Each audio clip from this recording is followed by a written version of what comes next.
Político Federico Berrueto. Con el gusto de saludarte, Federico. ¿Cómo estás observando la composición política, los nuevos gobernadores que están llegando? En este momento le estamos poniendo, le echamos un vistazo a Yucatán, Ciudad de México, Veracruz. ¿Cómo lo estás observando? Bienvenido, Federico. Muchas gracias, muy amable. Mira, el país es la suma de muchos países. ¿En qué sentido? En que las diferencias regionales son monumentales. El norte y el sur, el Bajío, el centro, tienen distintas edades, tienen distintas vocaciones productivas, y esto, para efectos del crecimiento, plantea oportunidades, problemas, desafíos muy diferenciados, muy diferenciados. Y aquí yo te diría que uno de los problemas más serios se asocia al de la inseguridad. Y vemos cómo hay estados donde verdaderamente es un problema mayor la violencia y la criminalidad. Muchos de ellos, debo decir, gobernados por Morena.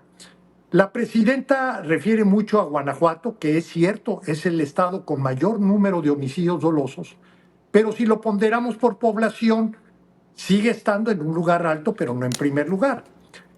Chihuahua, también gobernado por el PAN, también tiene un problema de inseguridad, aunque es muy diferente la inseguridad de la frontera en Ciudad Juárez que la inseguridad de la capital o bien de la zona tarahumara.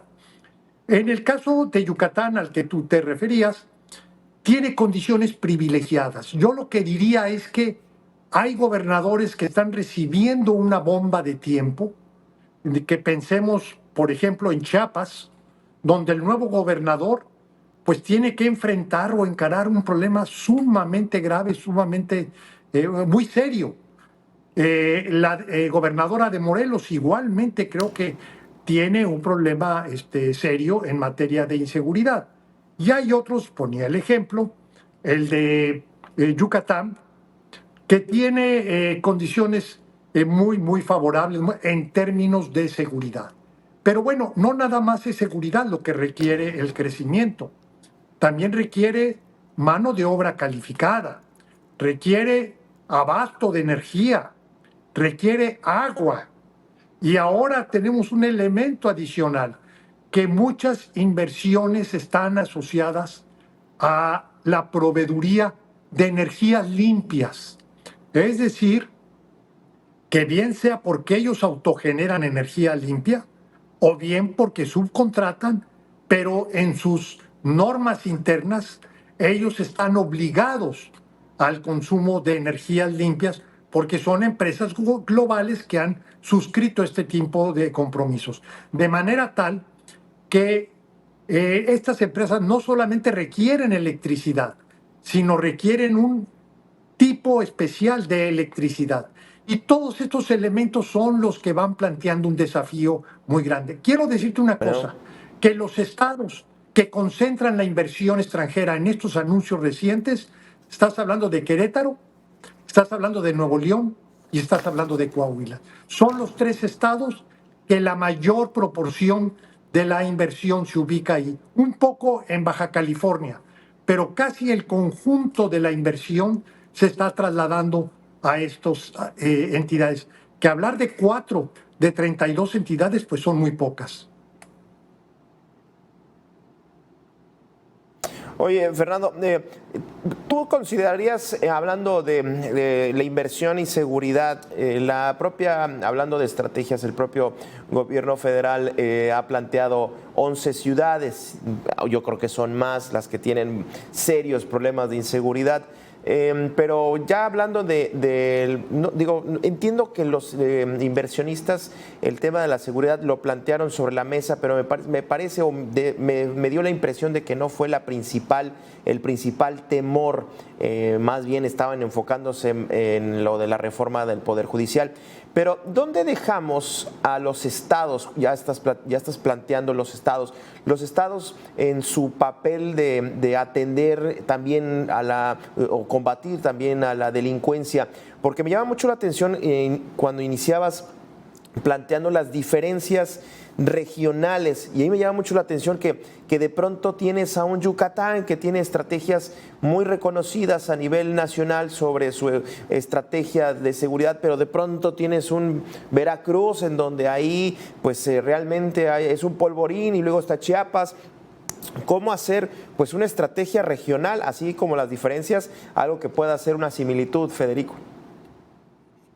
Bueno, mira, algo que está encontrando el gobierno federal en esta estrategia de seguridad de los 100 días son las diferencias regionales, pero una vez que te abocas a atender en sus particularidades cada estado, hay un primer problema, que hay estados que no tienen un alto índice delictivo, vamos a decir delitos de alto impacto, o bien puedes tú hablar de homicidios dolosos. Y si te vas por la estadística, te vas a dar cuenta que hay lugares donde se está viviendo la pax narca. Es decir, que no tienes esta incidencia delictiva porque hay un grupo criminal que tiene control y que este control se traduce pues a una violencia, por decir, subyacente, porque ahí tienes la extorsión, lo que tienes un sistema de justicia que no funciona porque está en manos del narco, lo mismo del sistema de seguridad. Bueno, lo que debe estar encontrando ahora el gobierno nacional con estos encuentros que está teniendo con los mandatarios estatales es el desmantelamiento o el abandono de las fuerzas policíacas locales. Fíjate, los 3 estados con mejores resultados en términos de seguridad, Querétaro, Coahuila y Yucatán, tienen en común, primero, un bajo índice de impunidad. Y tienen un bajo índice de impunidad, ¿por qué? Porque tienen buenas policías preventivas, buenas policías de investigación y tienen un sistema de justicia que funciona. Por ejemplo, en Yucatán prácticamente no hay impunidad. El 95% de los homicidios son aclarados y el responsable va a dar a la cárcel. Si tú te das cuenta qué sucede en Zacatecas, en Chiapas, Guerrero, Michoacán, etcétera, etcétera, o Sinaloa mismo, es al revés. De los homicidios o de los delitos de alto impacto, una proporción abrumadora queda impune. De manera tal que si no se construye la solución a partir de la base, que son las policías municipales y locales, difícilmente vas a poder tener seguridad. El problema es que eso lleva demasiado tiempo. A Coahuila le tomó mucho tiempo, a Querétaro le tomó tiempo, y Yucatán pues tuvo continuidad de esquemas de seguridad que dieron resultados desde los 90 y los han mantenido, y esta continuidad les permite ser un estado que prácticamente no ha tenido experiencias pues traumáticas como es la presencia del crimen organizado.